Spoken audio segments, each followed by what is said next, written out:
Good day, gents, and welcome to another episode of Father's Fire. My name's Jody Sedrick, and every week we get together to explore the joys, the challenges, the triumphs, the sorrows, and yes, the fun of being a dad. In fact, I'm wearing my volleyball dad shirt from the state volleyball championship, so I've been reminiscing a little bit this morning because it's a little cooler here in Idaho, and I'm like, man, I'm not ready for the cool weather, but I'm like, all right, I can put on this cool shirt. It'll remind me of my daughter and all those fun days watching volleyball. So, but yeah, life can throw you some major curves, but it also can be major fun. And as you guys know, every week we get together and try to explore stories of fatherhood. We bring together men who are trying to be great fathers, and all with the intention of helping us be better men, better fathers, better husbands, better partners, and just try to have an impact on these little men and little ladies' lives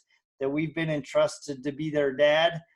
And I have a phenomenal guest this week. But before we get into that, I just want to remind you that I'm part of the Speak Fire family.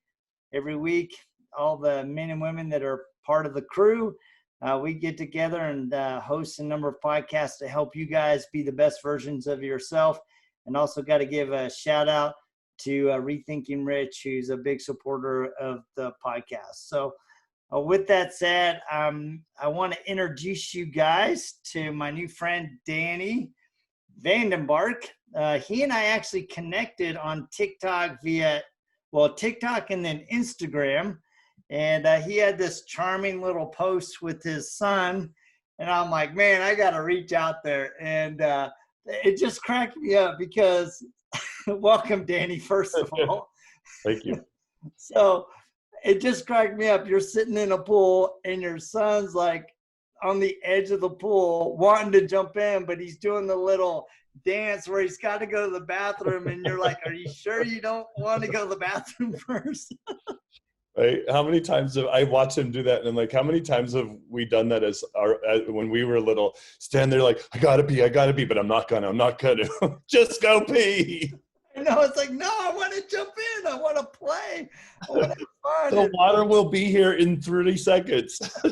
Yeah, but man, when you're a kid, man, it's all about the moment, man. It's like all about the now. Yep. That's a phrase we use it with him a lot. All about the now. All about the now. So you have your son. You and your partner adopted him, and so let's talk about. I think that's, Judy and I, we've adopted 2 kids. We had 4, as many of you guys know, and then we just felt the impression that we needed to bring 2 children home. And I probably should share that story in entirety of how that came about one time. But yeah, we've been blessed with two adopted kids from Haiti, and they've been in our home almost 11 years, so 10 and a half years, and it has been a journey. So let's talk about your decision to be a dad and adopt a beautiful son.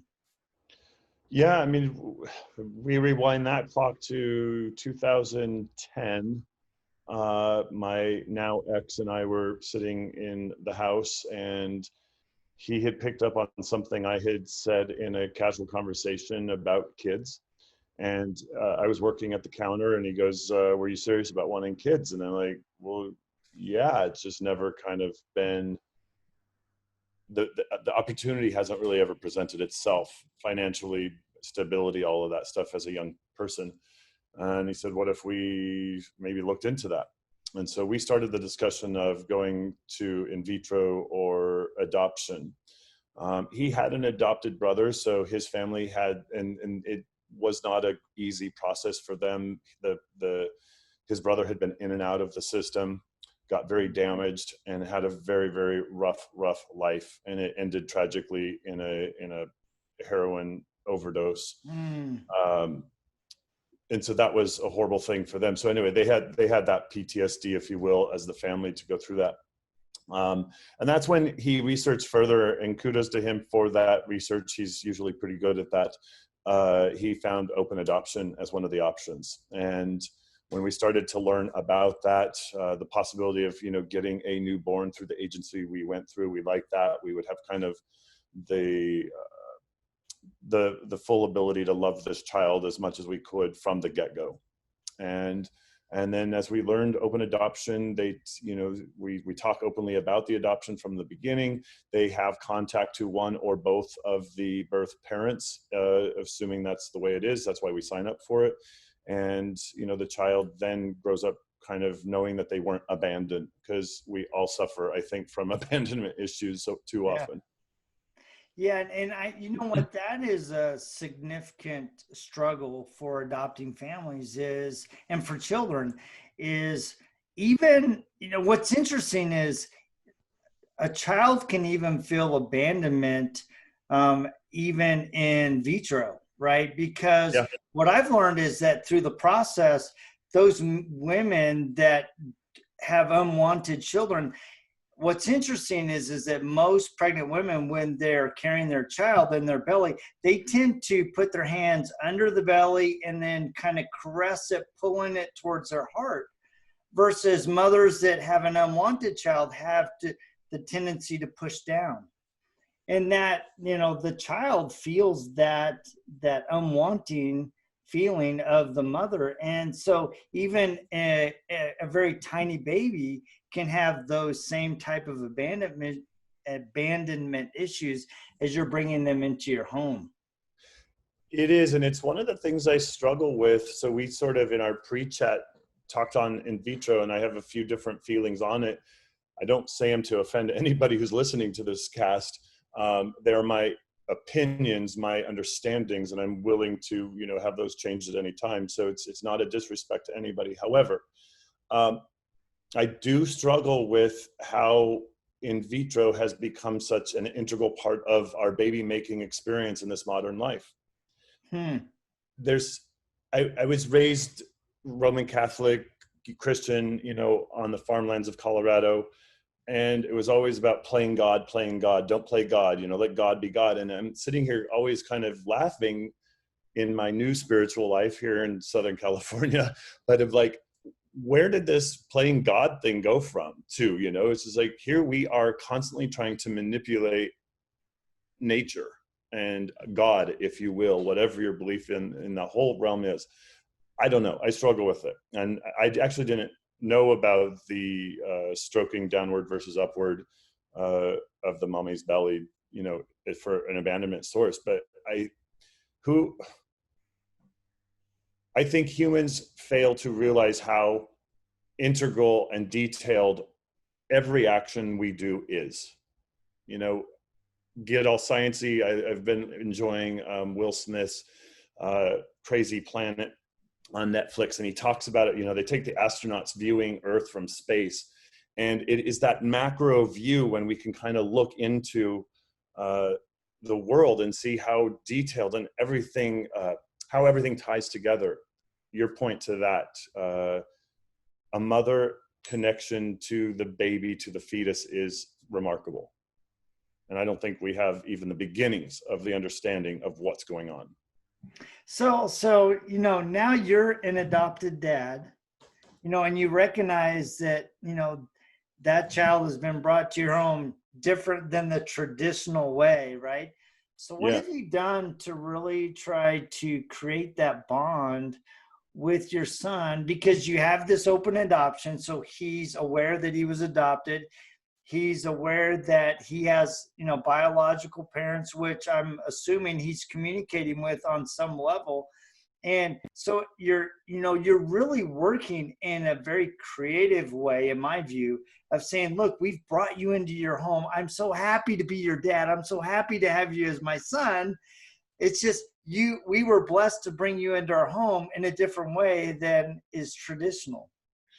So funny you would say it as you did this morning after breakfast, and I was putting the dishes away into the dishwasher, and we were actually having this conversation again about his birth father, his birth mother, and why he came to Papa and myself.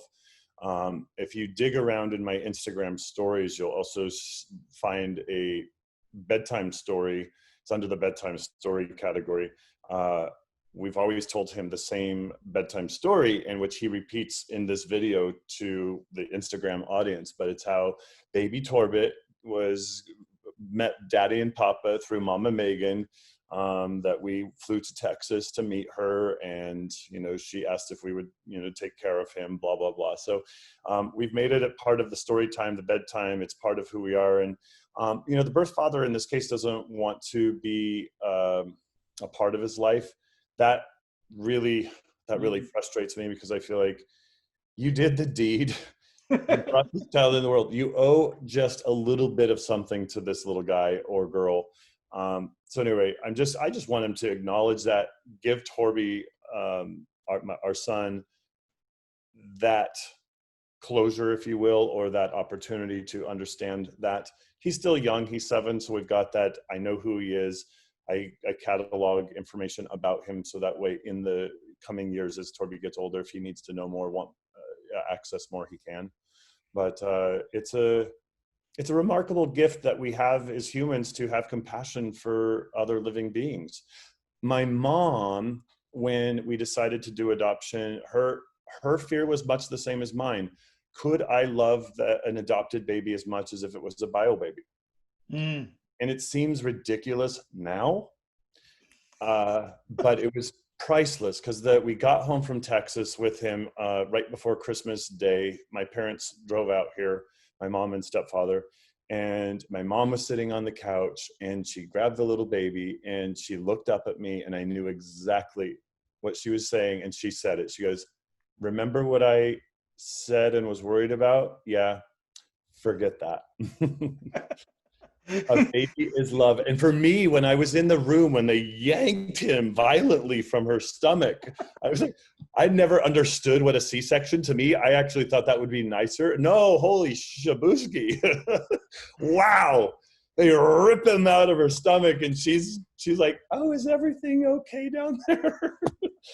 Yeah, you're fine. You're just split open.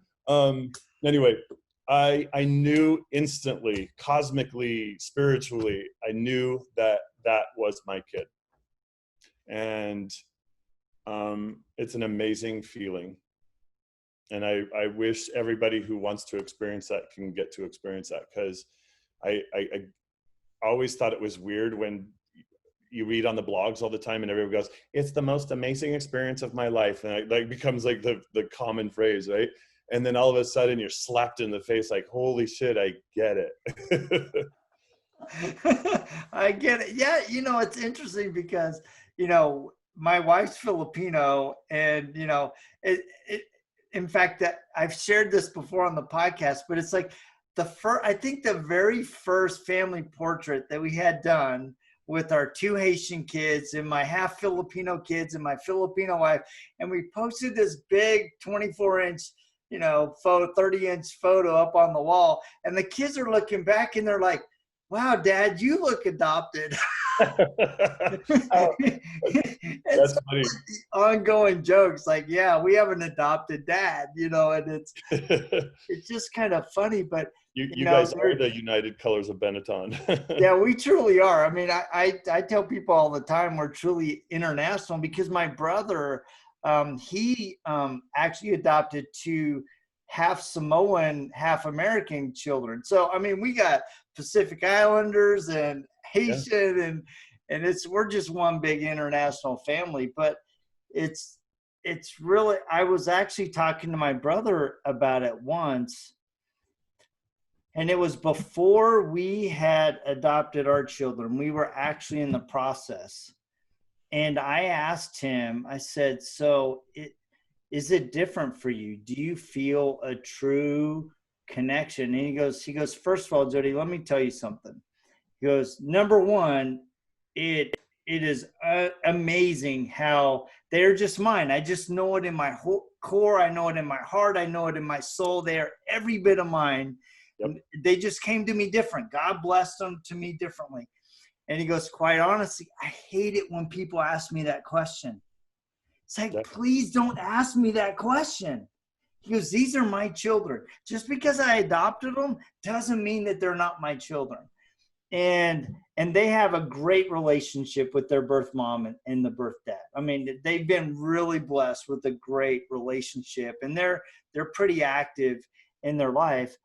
But, I want to go back to something you said about the birth father, because, having gone through kind of our experiences adopting, and I'm like, you have this great relationship with this young boy at 7, and I'm just anticipating, and I'm projecting here. I'm going to admit it. I'm projecting based on my experience, especially with my adopted kids as they came into their teens, how they really struggled with some of that, how come my dad let me go? Was I not good enough? And having the conflict of, I really like this new dad. He's funny. He gets me. He's there for me. So what are you doing? And maybe it's not something easily articulated, but what are you doing to kind of create as much of a connection with your son to help him feel, you know what, your dad, me, I got your back. I love you. I'm 100% here for you. And maybe there, well, for whatever reasons, you were adopted, but I'm here for you. I think that, and the answer to that, and my practice to that lies so much in my own relationship to my own birth father. I largely feel abandoned by him, even though he was with me till 7 years ago when we stopped speaking at my mom's funeral. He, in many ways, emotionally abandoned me and kind of doesn't want to accept responsibility for that. So I have a choice. I can either let that take me down, or I can just kind of turn that around, make as much peace I can with it, as a son, as a human, and then focus on being the best and most attentive father that I wished I had always had. To set that record straight, my dad's a perfectly good person. He has a very different view and understanding of God's love than I might. He likes very different political views than I have. He's condemned me to hell more than once. I chose to just not stay around for that treatment. Moving forward, it doesn't even feel like a practice for me as much as I'm just present. And I love to do things, and I love to be there with my kid. So why wouldn't it be easy for me to be a dad? We just went back camping this weekend. My son loves to camp. We go back skiing and snowboarding. He loves to be out there. I teach him how to read the maps when we're on the trails and to navigate. We take our compass. We watch the sun. We love to lay out underneath the stars and do those things. Some of those things are reminiscent of what my dad and used to do with my sister and I as kids. And so those are quick little moments that I get to remind myself that my dad was there and there was good times. And I definitely take and embrace those times because I hate the feeling of abandonment. I want to feel like I had a father who was as amazing as I tried to be for my kid. Now, in 20 or 30 years, we'll ask my son how well I did, and he may have a whole different understanding. But I really just try to be present, and I try to respond to him in ways that I might wished I was responded to ease any fear of abandonment, to let him know he's heard, that his opinion matters, that he will be loved no matter what. All he needs to do is be honest and respectful back. So I really just try to combine the best of what my mom and my dad did give me and lead forth with that as a parent. You kept saying being present, and what I've learned is, and even as I look back over my life, the people that had the biggest impact on my life, whether they were a father figure, a mother figure, a friend, a man, a woman, it doesn't matter, a boss, the people that had the biggest impact on me were, when I was with them, they were 100% present, and they made me feel loved, valued, precious. Just like when I was in their presence, it was all about me and them. And so go ahead. You're tapping on something that's really tricky for me right now, and I'm trying to renegotiate how this affects me and leads my parenting. And so if there's anybody else out there feeling this, tap in. I am a single dad now in the midst of a hugely long, painful, ridiculous divorce. I run my business. My business is very demanding.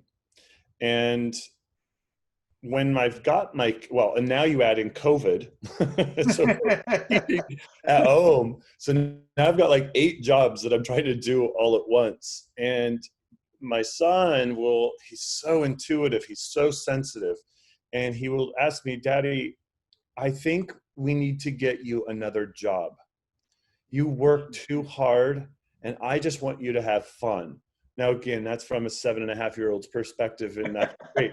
I reference both my parents, and they were both, farmers and entrepreneurs. So they had a version of me. I am my parents. And I'm trying to okay, how would I talk to my 7-year-old self in that way? It's tricky. I don't know where I was going with this, but it's tricky. How do I be a present dad? And it's tricky because I'm sitting here trying to work. So one of my versions is that he's got his laptop for school next to him and I've got mine next to him, and I'm present. Hey, buddy, we're both going to go to work right now.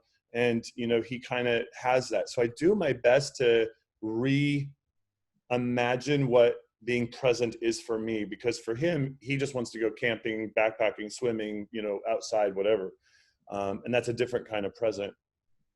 But yeah, and I love that example because, in fact, I was asked this question on another podcast about 2 weeks ago. They asked me, they said, how do you create life balance in your life? I'm like, I don't. Yeah, there's no balance. There's no way to give 20% to family, 20% to work. There's 20% to, your volunteer efforts, your eco-friendly, whatever it is. There's no way to create a perfect balance between them all. So what I've learned is that when you are at work, you are 120% at work. Your head's down, you're zeroed in. When you're with your kids, the phone is off and you're 120% with your kids, right? And you're all in. But what I find is that most dads, they come home and what's the first thing they do? They turn on Sports Center, they go out in the garage and they start tooling around because they want their time. And so even if they are present in the house, they're absent in their involvement with the family. Yeah. And so I've just tried to go look, and it's especially with COVID, I'm in one of our smaller rooms right now where sometimes I come in just to be private. But for the majority of the day, I'm sitting at our kitchen table at one end and my daughter's sitting at the other end, right? She's at school, I'm at work. And so we're at work together, but I tell her, I'm like, look, if you're struggling, raise your hand and say, hey, Dad, can you help me in a couple minutes? And so I'm trying to create that crazy balance, which is virtually impossible, but she knows that I'm there. I'm trying to be physically as well as emotionally and mentally there because I know she needs me. Absolutely. And so as you're saying it, I would have defaulted the same as you with the balance. And it brought an idea into my mind that I use with my clients. I find that many clients generically, unknowingly look for symmetry. And I think in what this topic, parenting, we're looking at balance as symmetry, that you would have to give 20, 20, 20, 20 to make that 100% tally. What I try to do is remind the client that we're looking for balance as a system. If we've got, let's just take a TV center and we put the left bookshelves on the left and the right bookshelves on the right, we've got balance, right? Well, let's just say we want to throw that off, be asymmetrical, but yet we're still going to find a aesthetic balance to that equation. So when you look at that, the whole image is balanced.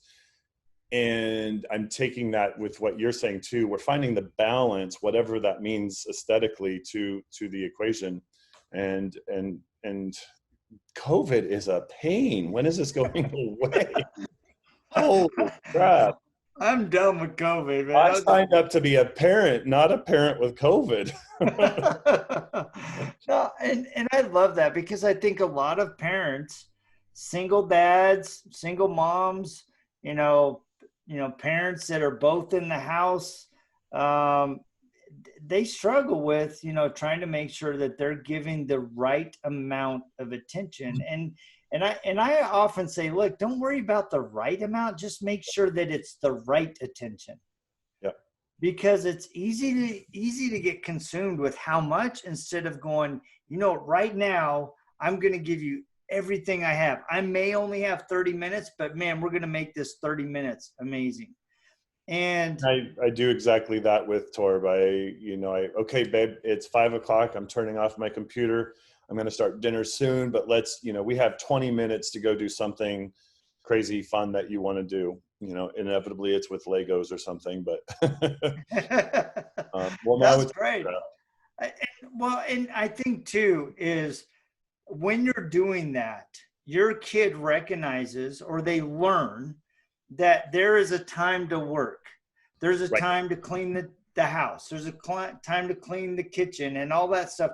But there's also a time to play, and there's a time to be present. And I think we need to do a better job as dads. And it sounds like you're doing a great job of trying to create those opportunities, but we need to create those opportunities. It's like yesterday, my daughter's like, "Hey Dad, can we go out in the boat and go, wake surfing and tubing?" And we're looking at the weather like, well, we're going to be racing a huge windstorm, right? So, but let's get out early and we'll get out. And we found this beautiful cove that was nice and protected. And so we spent like 2.5 hours out there, 3 hours. And then the cove started getting windy and choppy. I'm like, man, we're going to have to get off this lake. And so we're heading back. And I mean, it is white cap, 3 foot wave. And the kids, they're all hunkered down in the back of the boat trying to stay dry because it's spray is just coming over. And, you can't see out of the windshield. And I'm wiping the water from my eyes. And the thing is, I'm thinking about this experience, and I know in 10 years, the kids are going to be going, "Hey, remember that one time we went out and the waves were crazy?" And I think it's about creating those moments that your kids just feel like dad is all in. Yep. And not just all in time, but all in heart and in mind, and go, "Hey, you know what? It's all about you and me today." Yep. Or for just this 20 minutes. Let's go crazy with Legos. That's all they can conceptualize at this point. I mean, again, for Torby, he's starting to get that age where the perspective is growing. But that's what they need in those early years, and that is that formative spot. And their dads and moms need to be their heroes and their number ones and go to bat for them. And I think, as much as my parents tried their best, they were young parents. I was 36 or so when I had Torby, so I had a whole new, it was funny, I was realizing this earlier this year. I'm 43. My family's been all 20-year age gaps. So at my mom, when she was 43, I was just about to graduate college. And when I started to think about that, I'm like, holy shit, I would have a 20-year-old right now or so. And so that really stopped me to go and look at the time and where we are. And what did my mom know? I was a really responsible 20-year-old. Excuse me. What in the hell did my mom and dad know about raising a kid as a 20-year-old? I was a good kid, and it still took me into my 30s and now 40s to resolve a lot of stuff. So I can't imagine having that. And again, we are products of our parents. And so I'm grateful that I have this much more life experience, and I'm a bit more grounded. I know who I am better than I have ever had now. And I'm so grateful that I get to give that to my son, and hopefully it's the best part of me. I love that. So kind of in wrap up here, because man, I can tell you and I could go for hours talking about this, but I have two questions. One, what has surprised you most about being a dad? And what are a few key things that you just think are critical for dads to do or be for their kids? I teach my son a lot about being honest, that we have to be, this is really a core to my, a testament to my grandma, be honorable, to be loyal, and loyal on honorability, honesty. Those are really some of my bigger pieces. We didn't grow up learning a lot about boundaries as children. Again, my mom didn't understand boundaries herself. I don't think my dad probably did either.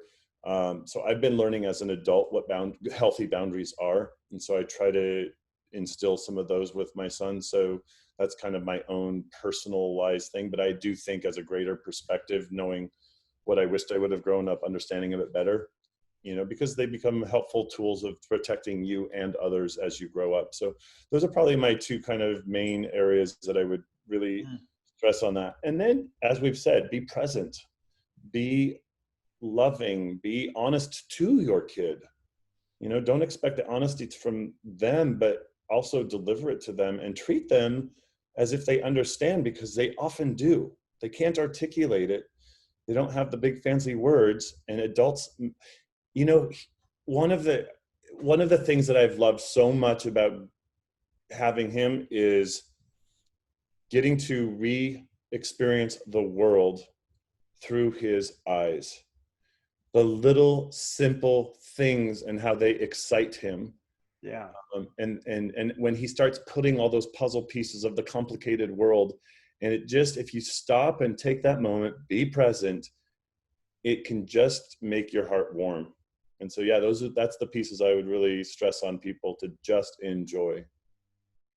I love that. And I love that you said, it brings you back to your own discovery as a child.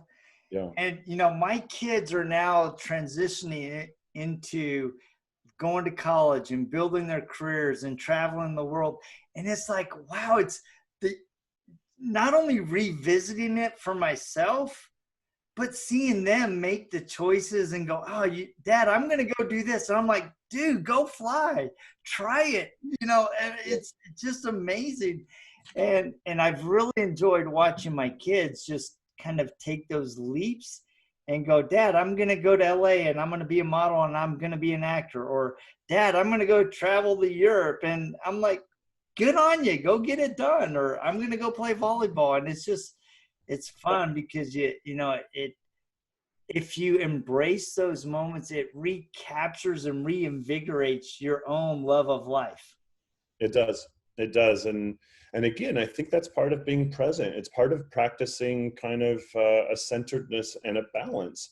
Because if we kind of maintain that thread of balance, of presence in our life, I think things tend to just stay a little more even and hopefully a little more happy, and find the joy in things, because it's a shitty world out there. It's easy to get bogged down and drained.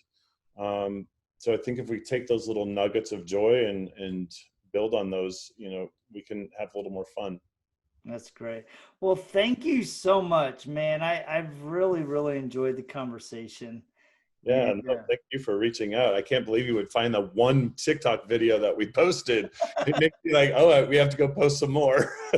Yeah, it's just fun. It's TikTok and Instagram have been great opportunities for me to connect with fellow like-minded men who are trying to be great dads. And so those of you guys listening, I would invite you to go check him out. It's Danny or Daddy, and you can check him out at DZNR Dad, so Designer Dad, because he's a designer. He also has a design company, architecture company, and so go check him out on YouTube, Instagram, and TikTok, and you can check him out at Designer Dad. So thanks again for taking the time to visit with me.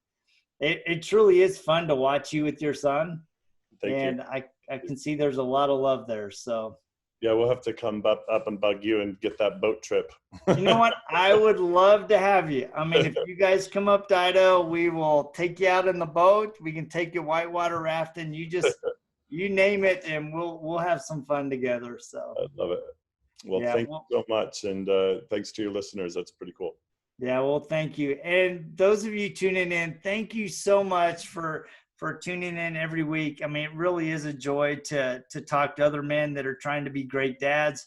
If there's anything that I can do for you or a topic that you'd like me to talk about, please give me a shout. I just did a series on my experience with suicide, and that really was an eye-opening experience to reflect on that, and I got phenomenal feedback from you guys, so thanks again for doing that, for tuning in. But yes, if there's something weighing on your heart that we need to talk about, let me know, and we'll talk about it. So as always, thank you guys for tuning in, and we will check you same time, same bat channel just next week right here on Father's Fire. See ya.